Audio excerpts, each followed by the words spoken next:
So I wanted to get a couple things off my chest regarding all of these protests for gun violence and everything that happened with the school shooting in Parkland, Florida, and just school shootings in general.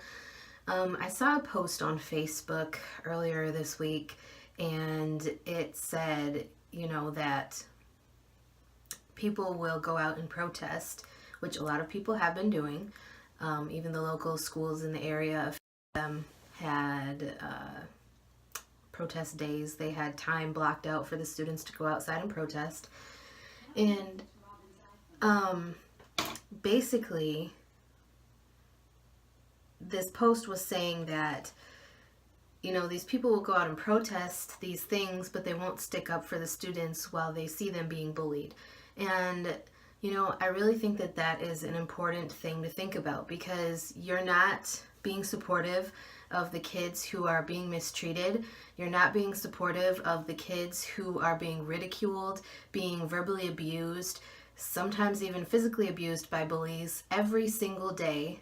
But then you want to say that you're against violence.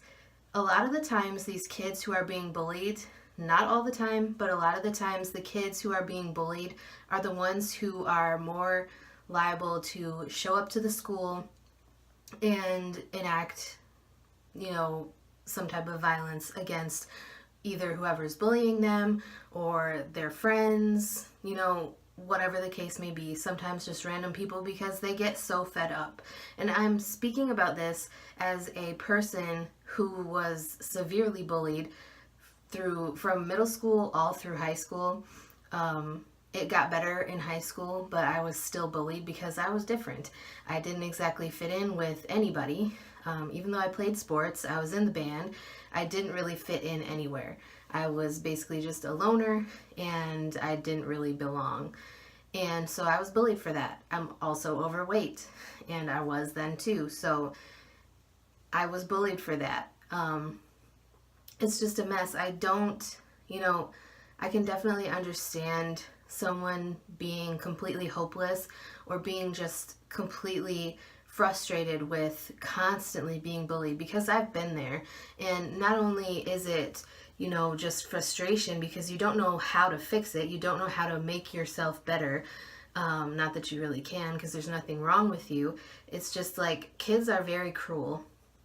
And I don't think it's right to protest that, but not talk about the bullying issue, because there's obviously a huge issue. Kids are being bullied every single day, and even in these quote-unquote no tolerance zones for bullying and all of that in the schools, like a lot of schools have those no tolerance policies for bullying and all kinds of other things. Like, how do you really know that these schools are following through on these policies? And how do you know for sure that these schools are making sure that these kids are not being mistreated and not being ridiculed and basically abused? Like I said, that could be verbally or physically.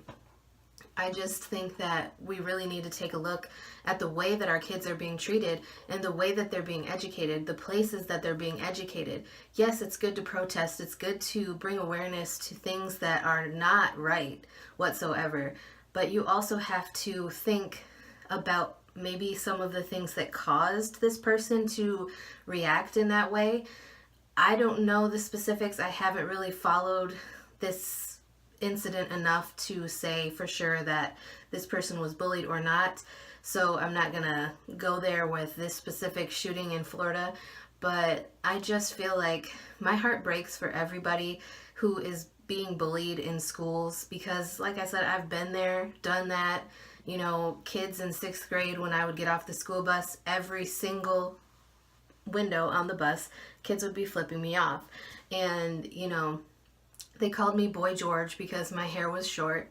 And, a lot of the guys in my class basically thought that because my hair was short, that I was a man, or like a guy, a kid, a boy.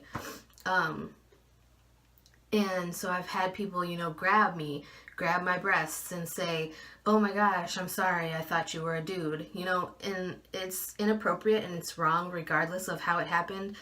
But I just feel like even the simplest thing, if somebody is already on edge, even saying the simplest thing that might seem insignificant to you, even that little thing can push them over the edge and cause them to come back to the school and, flip however they might do it. Like I said, not everybody is going to react by bringing a gun to school. Obviously, I've never shot up a school. I never plan to. I deal with my bullying and, my later abuse from relationships. I deal with that my own way. I talk to a counselor, and that is how I choose to deal with things. I talk to people who have been there and been in the same situation as me. But, I just feel like, yes, it's fine to protest. I applaud you for being brave enough to protest the things that are wrong, but you also have to look at the other situation, the other side of things. Was this kid being bullied in school? I don't know. So like I said, I'm not going to comment on that. But have there been other people who were being mistreated and then came back and acted in violence at their school? Yes. So I think that you need to look at these no tolerance policies for bullying and really see if, your child's school or your school that you go to is following through on violations of this policy. And that's really all that I have to say about it. Let me know what you think. If you disagree with me, that's completely fine. You are entitled to your opinion, but I just wanted to share how I feel. And, it's something that I feel is important, so I just wanted to share. So that is going to be the end of today's video. Like I said, let me know what you think in the comments below. I'd love to hear your opinions. And I hope you guys are having a great day.